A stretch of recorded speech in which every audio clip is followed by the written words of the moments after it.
Greetings, I am Tim Vaughn, Professor of Computer Electronics at Master Junior College, MJC.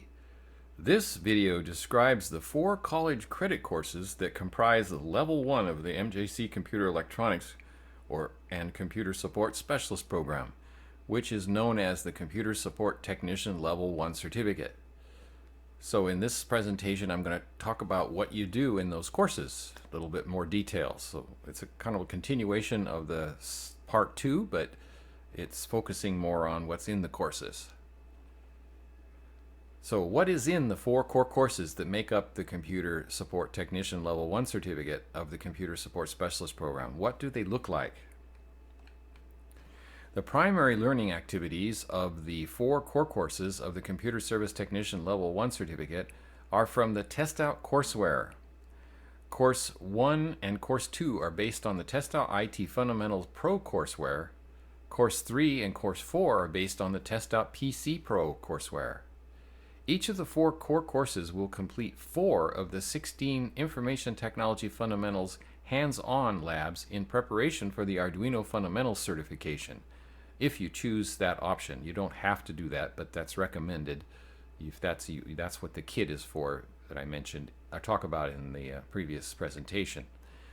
And each of the 4 core courses will also complete 10 of the 40 crash course computer science video lessons, which I'll talk about in this presentation. So those are the things. Basically, it's the Test Out courseware, all the things that Test Out put into their courseware, and then if you elect to do so, you'll do 4 labs for the Arduino Fundamentals certification, and you will watch and outline or do some kind of assignment with 10 of the 40 crash course computer science videos, which is an excellent course within a course.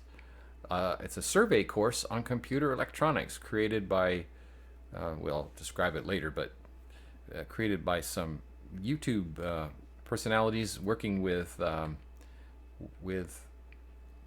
public broadcasting system, PBS television network. The 4 core courses are each 7 weeks long, and each week is divided into 5 learning sessions containing 1 or more activities or lessons, which may be test out course chapter sections, labs, videos, or other activities. So a test out course is divided into chapters and chapter sections. The test out course chapter sections are numbered like 3.5, 3.6, etc. A test out course chapter section typically contains a combination of activities including videos to watch, demonstrations, things to read, quizzes, practice tests, and lab simulations called lab sims, and sometimes hands-on labs. Activities within the Test Out course chapter section are numbered like 3.5.1, 3.5.2, etc. So those are the individual activities within the Test Out courseware. Each lesson or chapter section requires about 30 to 60 minutes to complete. You will be asked to complete 1 or more sessions each day of a 5-day week. There are 35 sessions in a 7-week course. In other words, 5 per week. And you should allocate about 3 hours per day for the course, or about 15 hours per week. Now, it may not take that long. It may take less than an hour to complete the things that day, or maybe as long as 3 hours. So that's, on average, we just say, make sure you can afford to have that much time available, 15 hours a week total. So however you break that up, it's divided up as if you were doing it 5 days a week, 3 hours per day. That's how it's divided up, but you can go at it however you wish. That's up to the student. So it's basically quite flexible. Now, most of the Test Out courseware activities, such as videos, quizzes, and lab simulations, are automatically graded and given points. Students can repeat most activities to improve their mastery and get a better score. So there's really nothing in the Test Out courseware that you can't go back and improve your score or repeat. Test Out keeps records of the points and that are earned from those activities. And so TestOut's courseware has its own grade book. TestOut tracks student participate and generates helpful reports. The lesson activities are organized into learning sessions within the learning management system, which can be completed in about 1 to 3 hours. So the TestOut courseware is integrated into MJC's Canvas learning management system. So you access it through the Canvas learning management system. You log in to the Canvas learning management system, and then you're automatically able to connect to the TestOut courseware. You don't have to log in in a different screen or anything. It's all automatically connected together. So the TestOut course integrates with the MJC Canvas Learning Management System, or LMS. TestOut courses are linked to the Canvas LMS by an internet technology called Learning Technology Integration, or LTI. And so you just need to log in one place, and that's Canvas, and from then on everything flows from there. Point scores from TestOut activities are automatically transferred to the Canvas gradebook. Now, TestOut has its own gradebook, and then the points are transferred over to the Canvas gradebook automatically, and that happens like once a day. So don't expect that the TestOut scores always transfer immediately to Canvas. It does take a little bit of time. There's also a way to when you look in the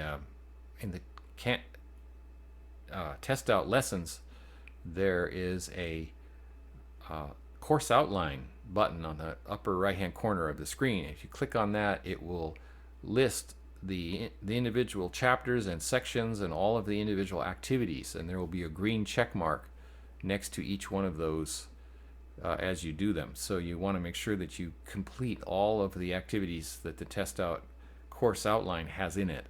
You don't want to skip anything, because those will be worth points. Even things like watching a video or reading something, you need to actually watch the video or read it to get the points. It knows when you watch the video by, well, obviously it doesn't know it except by how long you watch it, but if you just skip it, it won't give you the points. So same thing with reading. If you don't actually read through it or scroll through it, it won't give you the point for it, so whatever it is. So make sure you do all of those things and check that course outline, the little green, which I'll show you in a bit.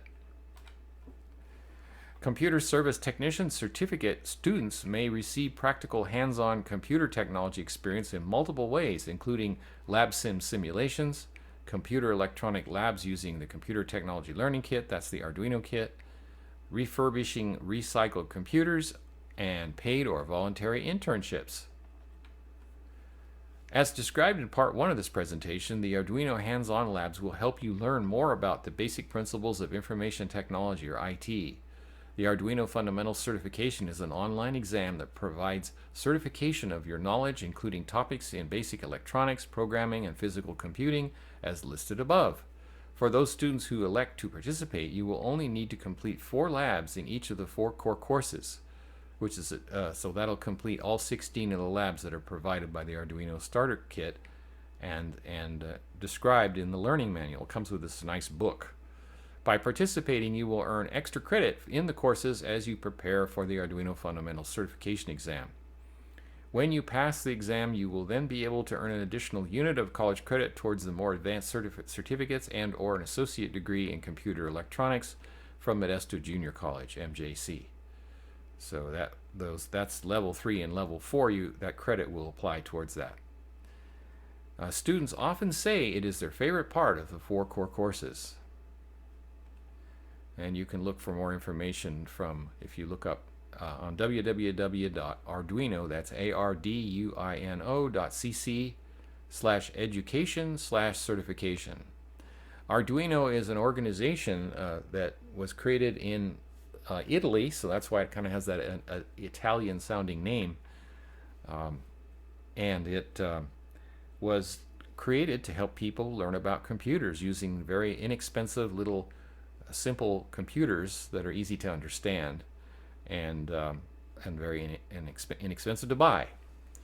The Arduino Fundamentals certification is also a valuable credential for your resume and LinkedIn profile, so I highly recommend it. It's not a lot of extra effort, and I think it's a lot of fun, so I hope you'll enjoy it if you choose to participate. Now, Crash Course is an educational YouTube channel started by famous YouTube personalities John and Hank Green and partly funded by the Public Broadcasting System, PBS. Crash Course creates high-quality animated courses in subjects like biology, chemistry, physics, psychology, history, literature, and more. And of course, in our case, they have a really good set of courses, 40 videos, that is a survey course on the subject. It's a comprehensive, fast-paced, and fun video survey course on the subject of computer science. The videos have been viewed over nearly 150 million times and are shared by educators around the globe. The Crash Course Computer Science video series consists of 40 video lessons. You will be asked to complete all of these lessons as you progress through the 4 required core courses of Level 1. We will complete 10 of the video lessons in each of the 4 courses. By completing 1 or 2 video lessons per week, most students learn much useful knowledge and get a better understanding of computer science and enjoy these videos. So it's like a little course within a course. It's like a survey course on computer science, and I've learned a lot from them. They're really good videos, so highly they're required as part of the course, so I think you'll enjoy it. This is not part of the test out courseware, but it's in addition to it, and it will help you with your understanding of the technology and help you to get those certifications. So it's a great thing, and I think a lot of students also say they really enjoy these videos as well. Now, all students at MJC have an email account using Office 365 Outlook. It can be accessed from the MJC webpage, mjc.edu. The app launcher icon in the upper left corner of Outlook can launch other apps like Calendar and a program called OneNote, which is a notebook, which we'll use too. The Outlook email app is part of the Microsoft Office 365 suite. All students receive a subscription to Office 365 for free. Students will, in these courses, students will use a notebook application. The OneNote is the one that most people use because they have access to it for free for all students. And that will be used to keep a learning portfolio which they can share each week with the instructor and or other students at the weekly meetings. OneNote is part of the Microsoft Office 365 suite. All MJC students receive a subscription to Office 365. OneNote is based on the idea of a 3-wing binder divided into sections by tabs. It's actually very easy to use. It's kind of like a word processor, but it's specially made to make it easy to share the pages, and you can insert pictures and videos and all kinds of things in your notebook and save them. So what we're going to be doing as we go through these courses, you're also going to be building up a little portfolio, which can also be a valuable document that you can show potential employers or clients later on. So it's a great value into itself. And then what we'll do is you put your documentation for some of the assignments in there. For example, you can take notes from the test out courseware, which test out makes it very easy to do because you can just copy and paste things right out of the lessons. You'll take notes on the videos that we watch, especially the Crash Course Computer Science videos, and you'll also document the hands-on labs that we do, especially the Arduino labs. So that's what the learning notebook's an important part of the class. And then we have office hours each week in which I invite everybody to come and stop by, and you can show me your notebook that time, and I'll give you points for the assignments that are completed that are to be placed in the notebook. Or you can submit it to me as a written report if you choose to do so. So you make a written report each week. So you can either have a written report, I'll talk about that later, but that's what the notebook is used for either way. It's for documenting things. And then if you you can submit a link to pages out of your notebook, and then I can just click on it and look at it. So that's the other idea there. Students will be asked to plan out each week before Monday using a calendar app such as Outlook Calendar. The plan will reserve time for course study and any meetings.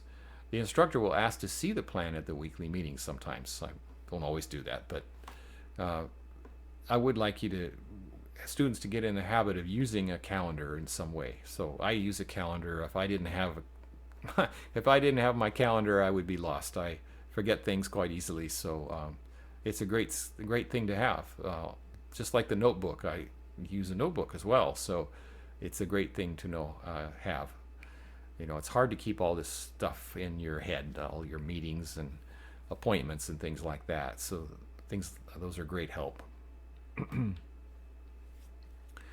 Now, to assist and coach the students, encourage participation and discourage procrastination, and ensure regular effective contact, the instructor will meet the students in small groups or individually each week, briefly using internet conferencing on Zoom. Now, this is optional. I don't require that students have to come to the meeting. You can also do a written report instead, but I will be there at certain times, mainly on Thursdays and Fridays during my office hours, which are online office hours, which I could in some cases be in person too, but right now it's online. The students will be asked to make an appointment for this, for a brief small group meeting using the MJC Starfish appointment system and track it with their calendar application. So if you meet with me on the office hours, then I do use the Zoom, use the appointment system known as Starfish to do that. These meetings will be brief, but will be an important assignment as part of the courses, just like a profession in which we would have regular contact with the supervisor, coworkers, or clients. So this is a asynchronous online course, which means there's nothing you have to come to at any particular time. And so that's, I can't say you have to come to these meetings. Like I said, you can submit a written report if you wish instead, and it describes that in the course where the link is to the meeting. The instructor will review the students' progress and work and help them find strategies for success. So I do want to get some kind of feedback from you, whether you actually meet me in the meeting or whether you do it online. Students will be asked to use the MJC Starfish application to schedule the brief, if you want to schedule the brief weekly meeting with the instructor. Being punctual is important professional trait, so please be on time for the meeting that you schedule, or cancel the meeting on the Starfish scheduling system before it is scheduled to start. And you'll find the Starfish icon in the upper right hand corner of the MJC webpage, and it'll take you in there and you can find these appointments there. So again, optional, not required, but I highly recommend it. The MJC Starfish application will automatically put the meeting appointments on the Outlook calendar for each student. So that's another advantage of using Starfish. And also, by the way, you can make appointments for your counselor using Starfish or other people at MJC. LinkedIn is like the Facebook of the business world. Students will be asked to maintain a LinkedIn profile, which will serve as a resume or vitae, which is useful and valuable when seeking employment. So you can put all your different certifications and credentials that you earn along the way, such as the test out certifications, the CompTIA certification, the Arduino certification, your badges that you earn, you can put those all in there and have an online resume ready to go. Speaking of badges, students will also share badges on their LinkedIn profile. CompTIA digital certification badges are an exciting new way to highlight your completed CompTIA certifications on your online profiles, resume, and more. Currently, more than 2 million CompTIA IT professionals are sharing their skills this way. So you can have that, instead of just a paper resume like we used to do in the old days, now you have this digital resume that you can update very quickly and easily and share very quickly. Now I will show you how the course works and what it looks like with a brief demonstration.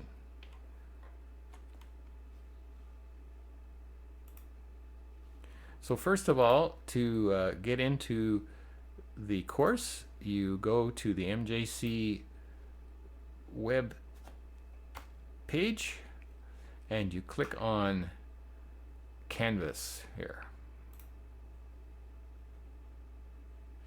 And now you would log in. I already have my password on there, so. And what you'll see is a thing called the dashboard.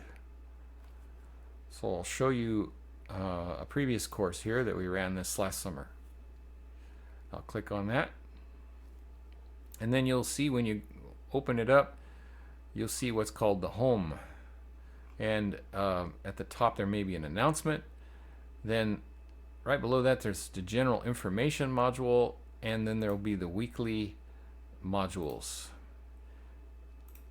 Each of the weekly modules has within it sections or days. There's 5 of those, so and there's 7 weeks altogether.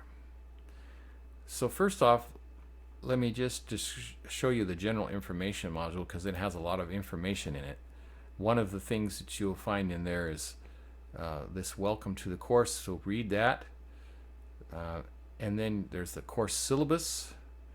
In the welcome part, I have a lot of information about the course and how it works, so you'll want to read that thoroughly. And there's the video there that I'm as well.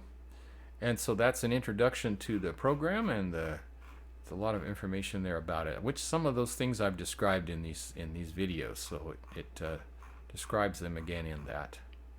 So that again is on the inside the general information module. There's the syllabus. You want to look at the syllabus, which has a lot of information in it, including, if I click on that here, you'll see that it has the weekly schedule too. And it has information about the things you need for the classes, and a lot of basic information here. So please read through the syllabus. And it tells about the kit to get if you want to participate in the Arduino projects, and the toolkit you'll need, and the multimeter and so forth. This is the parts that are in the kit. It lists that. And then it has the schedule by the days and weeks. So each of the activities that we'll do in the course. So you want to make sure you do all those activities in order. Go do them in order. Don't skip anything. Don't go out of order, because that'll make it very confusing if you do that. So that's in there. And then there's a lot of other information. There's instructor contact information and grading policies. Basically, I keep it pretty simple, but there's a listing of my email and other contact information there, my office hours. Let's see what else here. There's some things that kind of go with any course, online course here, like a learning contract, which is just explaining how an online course works, and the effort and time requirements for this course, which, as I explained, it's about 15 hours a week. And drop policy, you want to drop the course if you can't participate. You want to drop yourself from the course, and before the 2/3 of the course has gone by. Otherwise, the instructor can also drop you too, up to that point. And if you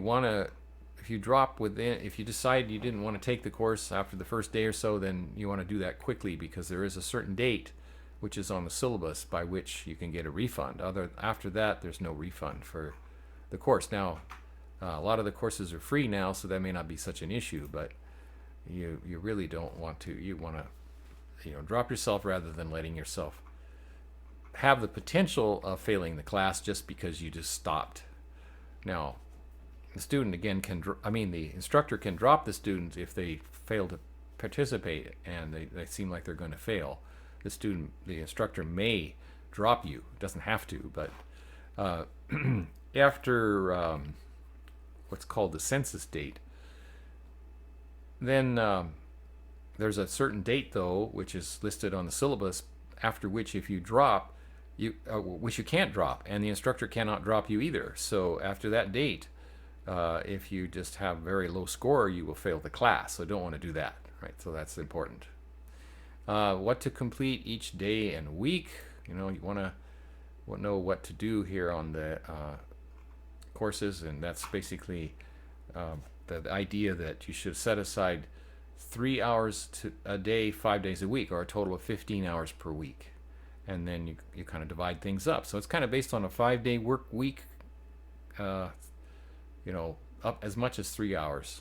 Like I said, it doesn't always take 3 hours, but set that aside, some time available if you need it, right? If you don't take that long, then you've got extra time. There's a page in the general information for student and help and support services, like just things general available at MJC and useful information. Those are things that are general for the college as a whole. There's also a page explaining the Zoom meetings, which is my office hours online. So you want to look at that. It's again optional, but we have it available to you. There's also a link to the frequently asked questions page, which I update from time to time. So that is on the inside the general information module at the top of the course. There's also information about the different certifications: the IT Fundamentals Pro certification, the CompTIA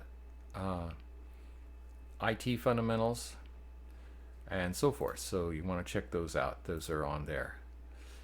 And CompTIA IT Fundamentals. There we go. That's the one that we're completing, that we're studying for in the first course 1 and course 2.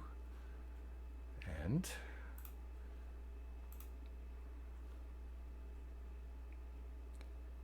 there's also a link to a place you can get the vouchers for taking the CompTIA exams when you're ready to do that. So usually you take the CompTIA exam after you complete the courseware from Test Out. So for example, the IT Fundamentals, you want to complete the Test Out IT Fundamentals courseware first, and then you'll take the Test Out IT Fundamentals Pro certification exam as the final exam in the second course, in course 2. Then after you've done that and completed everything and completed all the coursework, then and there's a lot of practice tests too. You want to do the practice tests for the CompTIA exam. Then you're ready to take the CompTIA IT Fundamentals exam, and then to do that you need a voucher to do that, and it's half price if you get it off the academic website for CompTIA, which MJC is a member of. It'll ask you what school you're at, and then it will give you this discount. So that's a good thing to check into. That's also on the general information modules. It explains how to launch the Test Out lessons, which is just clicking on a link. Now, I'll explain something more detail about that, but one of the things I was mentioning earlier is this. This is called the course outline, and you can access this right up on top of the pages in the Test Out courseware. And it shows you with a check mark which ones you've completed. So as long as you have a green check mark next to it, that means you've completed it. So you want to go through those in order. And you get to that with the course outline icon up here in the upper right hand corner of the page. So that's kind of like a quick grade book, if you will. Like I said, the Test Out does have its own grade book, and then it gets transferred on a daily basis. Sometimes it doesn't always, for some reason, it doesn't always transfer as it should immediately. So it takes a while, but it'll get transferred over to the to the Canvas gradebook. And then there's a page on the OneNote notebook, and explains how to use the OneNote notebook, which we'll use for. That's basically, all your stuff goes in there. That's not you document everything, your labs that you do, if you do the Arduino labs, if you do some hands-on projects. There'll be a few of those in the future with hardware. There's some special assignments from test out they give you. There are not very many of those, but there's some things. And of course, you can also copy a lot of the things from test out, like the readings and stuff that you do, the outlines and the notebooks. You can copy that into the notebook, and so that you can organize that information for later reference. So it's a really nice thing there. So there's a lot of information here, including a video about it and such. So we definitely want to use the OneNote notebook.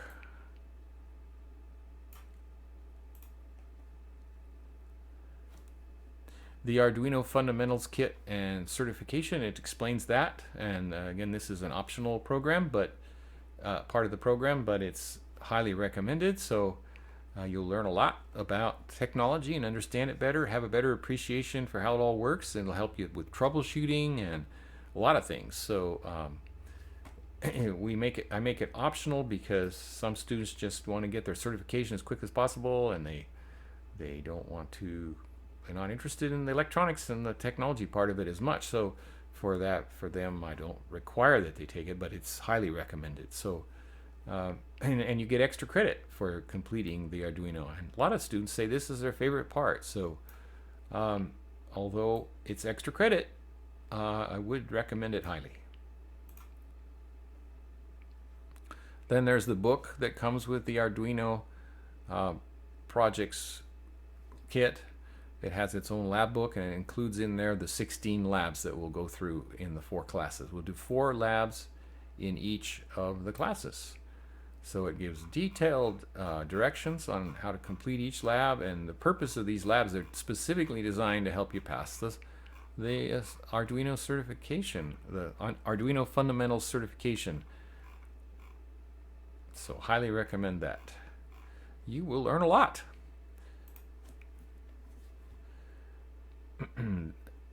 All right, and then there's a thing called Autodesk Tinkercad. What that is it's a simulator. And so I'm going to just log in here real quick, show you what this looks like.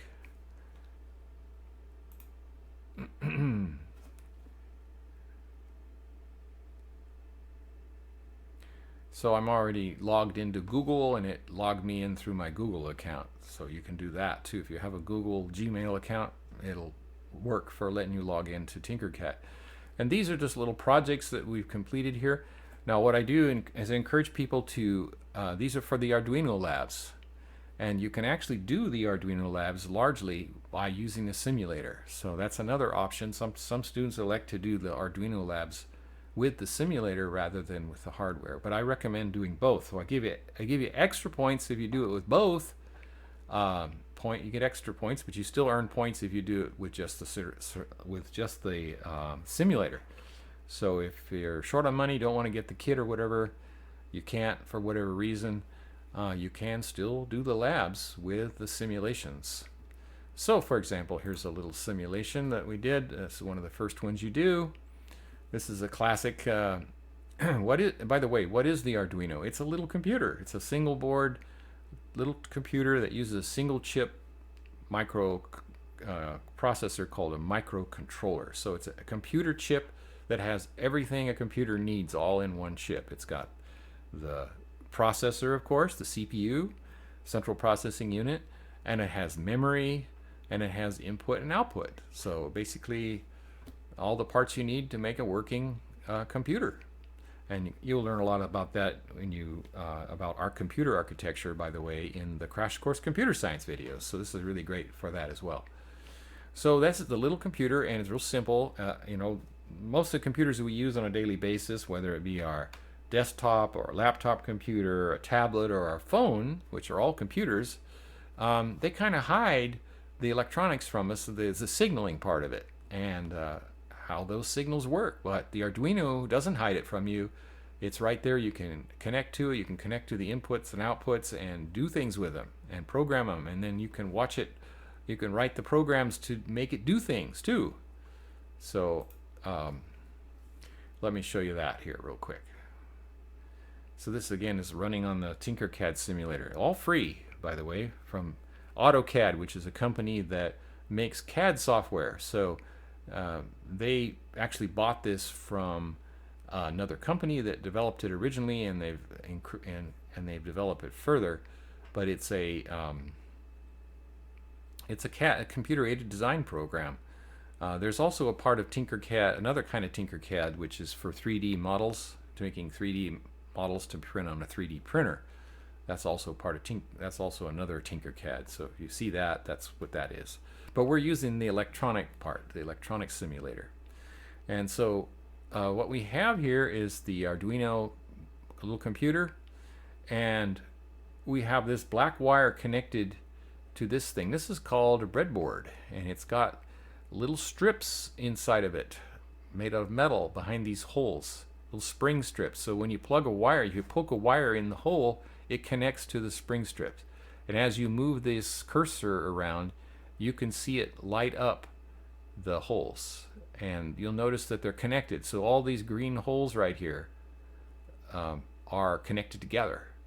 So this wire on this, which is called the cathode of this light emitting diode, is connected to that spring strip through this black wire that goes back over here to the Arduino's ground, or the negative connection of the power supply, the battery, well, the power supply that's built into the Arduino computer, which is called ground. As is a big computer. If you have a desktop or PC, whatever, they all have a ground in it, and that's the negative part. Negative would be like the negative side of a battery. And then so the negative side connects to what's called the cathode on the LED. And then the other side of the LED is called the anode, and it connects to this. This is a resistor. A resistor is used to control the flow of current. And the reason that's needed is otherwise the LED would get real bright and burn out real quick. Because the Arduino puts out 5 volts when it turns on one of its outputs, and so that 5 volts is, if it were connected directly to the LED without the resistor, the LED would burn out. Not particularly good for the Arduino either, because it's having to put out a lot of extra current, which it wouldn't like to do. It probably won't hurt it, but the LED will certainly burn out. So you definitely want to put the resistor in there. That's a 220 ohm resistor, which is represented by these color stripes here. Red, or brown means 220 ohms. In fact, if you go up here and you type in a different resistance, you'll notice that it changes the color band. So one of the things we want to learn about in this class is the color codes of the resistors if you participate in the Arduino part of the program, which I highly recommend. All right, so that's that. And then, so that's all hooked up. So this is, these are the outputs, these input and outputs here. These are connections to the Arduino computer chip that, by the way, it's called an AT-Mega chip. AT-Mega company. It's owned by, or made by a company called Microchip Corporation. They make this chip, and they actually bought another company called Atmel, A-T-M-E-L, which originally designed the AT-Mega chip. And so Atmel is a division of Microchip Corporation, and they make this chip, this microcontroller chip, little single chip computer. And it has these inputs and outputs here, which you can program to be in either inputs or outputs. So this particular one here is connected to the LED. So if this gets turned on by the microcomputer, it will turn on the LED. That's the idea. Now actually we can test that out a little different way, and we can just take that wire there. Let's see, let me stop that a second. I'm going to move this wire temporarily over to another connection, which is right here, which is 5 volts. Let me see, let me move this wire out of the way a little bit so you can see here a little better. So it says 5V there, that's 5 volts. So now the reason I'm doing that is I'm going to go ahead and start the simulation, or turn it on, and you see that the LED lights up. But that's all it does, it just lights up because it's running off of the 5 volts from the Arduino's microcomputers. Power supply. All right, not too exciting there, but that's of course one of the things we'll do first. That's actually one of your first projects, is just to make an LED light up by hooking up as a circuit. So we have a complete circuit. So electricity flows. Normally we think of electricity as flowing from the positive side of the power supply or battery, and that's the red wire, and it goes through the LED, and then it goes back through ground to the negative or ground connections. And in actuality, electrons actually flow the other way. They flow from negative to positive, but we pretend like they flow that way. That's because back a couple hundred years ago, a scientist guessed wrong. Actually, it was Benjamin Franklin. He was the scientist who guessed wrong. He thought the electricity, he named the plus and the minus on a battery, and nobody changed it. Which is, I wish they would have, because it's kind of confusing to think of electricity going backwards, but it does. It goes from negative to positive. But in reality, since we can't see it, we just pretend like it goes from positive to negative. So that's okay. It's not a big deal. Now here is the code part. This is the programming part. Now there's two ways to have a program. I'm going to go ahead and take that wire and I'm going to move it back to here. And I'm going to take a look at the code here. So the code says, this is called block code. And blocks is kind of like building a program out of Legos. Lego building blocks or something. And the blocks each do something. So this first block says set the built-in LED to high. Now the built-in LED is actually this little LED right here. And it's also connected to pin 13. So that's what that is actually. And then it says wait 1 second. And then it says set the built-in LED to low, and then wait 1 more second. And then what will happen is this will just repeat. It automatically just repeats itself. So let's go ahead and run it now and see what happens. And there we go. The LED is going on and then off, because it turns it on, it waits 1 second, and then turns it off and waits 1 second. So we just see it blinking on and off. And that's the code. That's one way of looking at the code. Now there's another way to look at the code, and that's called the text code. And so we're going to do that now. I'm going to continue over to the text there. There we go.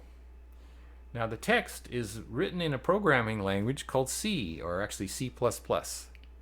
This is actually a really common programming language that programmers use. It's a great skill to learn in and of itself. So as you go through the Arduino, you're going to get some, you're going to learn about coding as well. So it's another nice thing. You learn a little bit about programming and how it works, some of the basics of programming. You'll also learn about that in the IT Fundamentals course from Test Out, as well as in the Crash Course Computer Science courses. But you really get a hands-on experience if you do the Arduino labs. And so what you see here is in the code is part of this part here is called called a comment with the slashes there, the forward slashes. So it just says C++ code. Then you see this is called the setup part of the program, and that's why it says setup. And then it has some parentheses there that are empty. That means those parentheses can sometimes have information in them to be passed into a sub-program. So what you can do is normal programmers break up programs into little programs instead of being all just one big program. But in this case, it's mainly just one big program. And so that's what the little parentheses are. So it's just saying that there's a part of the program called setup, and that part is run once. It's the setup part of the program. It gets run once when you start up the Arduino or reset it. The void there just means that the setup part of the program doesn't send any information back. So that part is called the return parameter. So it's not going to return any information to another program. And then so that's that setup part does is it sets up the pin mode of the LED to output there. So it's got this one line that says pin mode. Pin mode is actually the name of a program of another program or subprogram, which is also referred to as a function or procedure. And it's calling pin mode, the pin mode program, to turn the LED, a built-in LED pin into an output. It doesn't make it turn on or off. It just makes it be an output rather than an input. That's what it does. Now that then gets us to the main part of the program, which is called the loop part, which it's called loop because it just loops over and over again. And you can also create other parts or other functions in your program, other subprograms as well, but right now this one just has the loop part, and that's the main program here. And these then it calls a function called digital write, which sets the built-in LED high. So digital write is a program that's already written. It's part of the standard Arduino library of functions. You don't have to write digital write. You don't have to create that. That's a program that's already been written for you. It's basically part of the language, if you will. It's built into the language. And then the C++. And then delay 1000, that waits for 1000 milliseconds. So that's the wait 1 second part of the program. And the delay is another one of those functions that's built into the libraries. And then digital write, that again is the same one as above, but this time the digital write function sets it to low, which is off. So high means on, low means off. That refers to the voltage. The high meaning 5 volts, low meaning 0 volts. And then delay of another 1000 milliseconds or 1 second. And then it just repeats. This is called loop because it keeps repeating. The main loop of the program just keeps repeating over and over again. And so that's it. That's how it all works. So I just wanted to show you that in the little introduction here of our that's how Tinkercad works, and we'll learn more about that later. Okay, what else do we have? I should just better not go too long here. There's also a logic gate simulator, which I have linked to there. Let me go back to the general information module there. There's a logic gate simulator, so if we need that later, we'll use that. And then there's the Google IT Support Professional Certificate Program. I mentioned that earlier in the presentation, and that's something that you can participate in for free. You don't have to pay for it or anything, and it's provided by Google through a grant to MJC and the Computer Support Specialist Program. And then it has 5 courses which you can begin immediately. And if you click on one of these links, it'll take you right into the course. So I won't show you that right now, but later on there will be another. Actually, there's information about it here in this one. This is the general information about the Google IT Support Professional Program. So another thing I highly recommend, but again, you can do this at any time, and it's a benefit of being part of the Computer Support Specialist Program. So you can check that out anytime you want. It tells about it here, and there's some videos about it, and talks about each of the courses and how you can get started with it. And when you get all done, you get this certificate from Google, which is pretty cool. Great thing to have on your resume. And so that is all of the stuff that's in the general information module. There's a lot of stuff in there. Now there's no assignments in there as such. It's just information. So now the first week is right here. This is week 1. This was a previous course, so it's got the wrong dates on it. And it's divided up into 5 sessions or days. And so these are things I recommend you do each of the 5 days.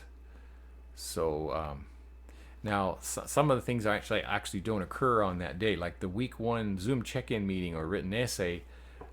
You don't have to you don't do that on a particular day. On that particular day, you do it on the day that the office hours are available, or you just turn it in as a written essay.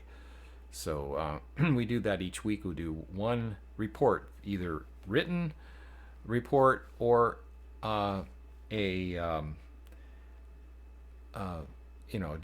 detailed written report, or a check-in on the meeting with the instructor. There's a discussion post to introduce yourself, a little bit about setting up your notebook, assignment to get your notebook set up, and then we start getting right into the test out courseware here. And so let me click on that and see how that works. Okay, so we click on that, and now it's going to load up the test out courseware in another screen. So it's now taking me then into chapter 1.1. Now the way test out works is real easy to follow as well. It's just one thing after another. So this would be something you want to read here. Read this thoroughly. It tells about the different chapters in the course. And this is the Test Out IT Fundamentals Pro course. And this is the course where this is like our textbook that we'll be using for the first and second course, course 1 and course 2. That's the LTEC 300 and Compet 206. So we'll do the first half of this in the first course, LTEC 300, and we'll do the second half of it in the second course, which is the Compet 206. So we go through the first half of this, which is, and then when we'll continue where we left off in the second course. And in the second course, we'll also have the Test Out IT Fundamentals Pro certification exam. That's where you'll actually take your exam and earn the Test Out IT Fundamentals Pro certification. And also, while we're doing this entire courseware course, we will also be preparing for the CompTIA IT Fundamentals the CompTIA IT Fundamentals certification, or also referred to as ITF Plus. Up here in the upper right hand corner is the course outline, and it's got little check marks here. You notice I see these are ones that are completed. That if you see one here like this one that doesn't have a check mark, means that isn't one that's completed. It's either partially completed or not done at all. So you want to complete on that. So each chapter has one of those. So you can see, you can go to the different chapters. See here's chapter 2, and there's some things here that are missing in this example, and so those would be ones you'd want to complete, because you won't get points for them if you don't do them, and that's important for your grade in the class. You do get a grade for the course, so you want to complete that. So that's a really useful thing, and you can navigate through the course using that. You can go to jump directly to something, although generally we just recommend you just go in order. Now you don't have to use this to navigate. What you can do is just click this arrow here. This will take you to the next thing. So and this takes you back. So it's really simple. So here again, there's something to read. You don't want to miss out on this stuff. And you'll also notice that at the top of these pages that have this kind of information, you will have a button that you can copy. So if you click on this, it will copy it into your clipboard, and then you can then paste that right into your notebook.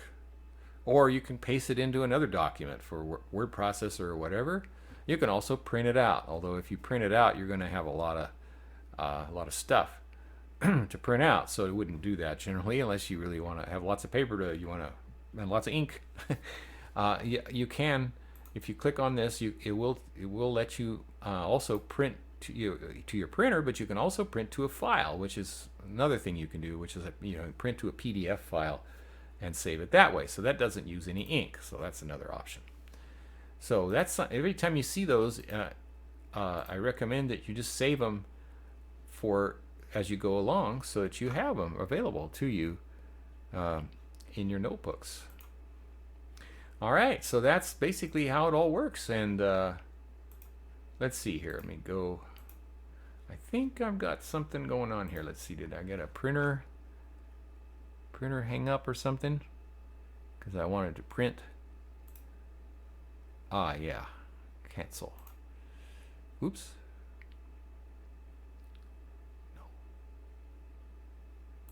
Okay, I almost canceled my recording. Didn't want to do that. Okay, so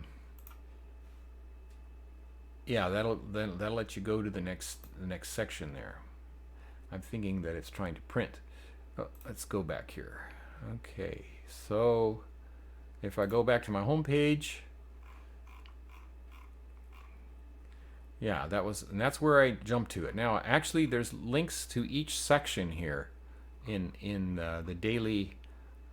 There's these daily sections, and there's links to chapters and subsections of the chapters here. But it doesn't link you to all the individual assignments inside the Canvas modules. If it's like 1.2.3 or something, you just go to 1.2 and then you'd navigate from there to that. Now in 1.2 there's a special assignment called career exploration, and so there's a special instructions on that. That's a little written assignment that it gives you. Now there's not very many of these, so like you don't have to write a lot of essays or whatever, but this is again something that you can put in your notebook. So this explains that, how to do that there. So you're going to learn about careers. Okay, so that's, and then here's the Arduino lab. If you're participating in the Arduino lab, you'd want to click on that. Let me take you to that here real quick. I'm in teacher mode, so I'm going to click preview here because it's showing you it in a different way. Now this is the first Arduino lab, and I have great detailed instructions here on what to do, how to get the kit, and all that sort of stuff. Now actually for the first lab, you don't even need the kit to do the first lab. So just because you don't have the kit right away, don't worry about it. You can still do the lab. You can actually do the first couple labs without a kit. You can use the simulator as well. So that's another option for you. So that's the Arduino lab. That's again extra credit. And then this would be day 2, and it works the same way. Oh, here we have a crash course computer science video. So let me click on that and we'll look at that for a second quick. Okay, so the crash course computer science video, and will show up like this, and you can then just click on it. Now some of the crash course computer science videos have quizzes with them, so you'll see how that works when you do it, but you'll want to do that. Other times it'll ask you to put things in your notebook about the video. So it depends on how it works. I will have the instructions for each one of the individual crash course computer science videos in Canvas. The first one is called Crash Course Computer Science Video 0. I just call it CSV 0 for short. And that's the introduction to the Crash Course Computer Science course. The video course, the video series. And we'll do 1 or 2 crash course computer science videos each week, depending on whether there's an Arduino lab or not. For those who are participating in the Arduino lab, on the weeks we have the Arduino lab listed, there will be 1 crash course computer science video. On the weeks that, let's say like week 2 here, where there's no Arduino lab listed, there's 2 crash course computer science videos to watch. Okay. Well, there, I think we're taking you through a pretty good overview of the whole thing. And now I want to, let's see, that was our